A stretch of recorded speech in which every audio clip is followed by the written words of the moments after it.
Good morning, my dear brothers and sisters. After hearing our readings today, we are led to reflect on this question. Are we going to look down on others, or are we going to lift others up? We have a very good threshold and a meaningful first reading today from the second letter of Paul to the Corinthians. Saint Paul telling us that we are afflicted in every way but not constrained, perplexed but not driven to despair, persecuted but not abandoned, struck down but not destroyed. At marahil matatanong natin, bakit kaya nasabi ni San Pablo ang mga bagay na ito? Nasira na pero patuloy pa ring iniaangat.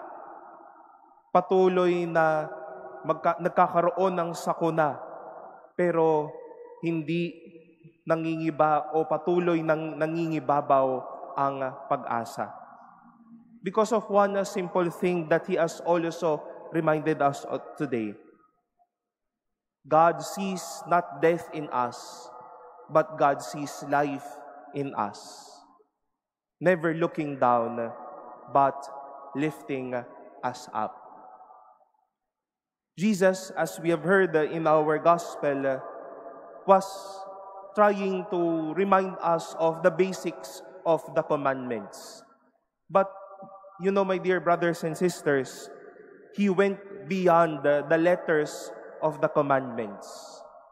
But He resolutely led us unto how we are seeing and even how we are living through and with these commandments. If how we are looking at others is an event of lifting them up or looking at them so down. If our relationship is not anymore edifying or dignifying, but always downgrading and even hurting. At napakaganda pong paalala nito sa ating mga minamahal na kapatid. Let us try to check and even try to evaluate how we are looking, how we are feeling, how we are relating at each other. If we are looking down, or are we lifting them up? Sa bawat haharap tayo sa mga taong naghihirap o kaya tayo din ay nasa mga kanya-kanyang sakuna, we know that God is never looking down at us, but always edifying, giving us life, lifting us up.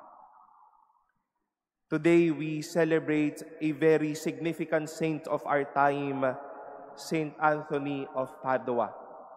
At hindi lang naman natin siya tinatawag when we lose something or sometimes even a relationship at a lost.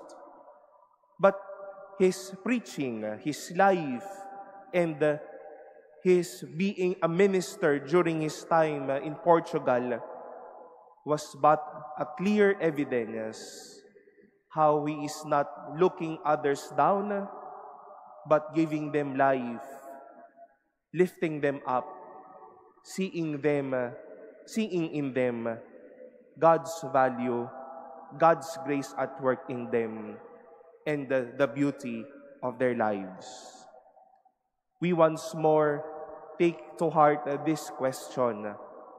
As we continue with life, shall we look down or shall we lift up?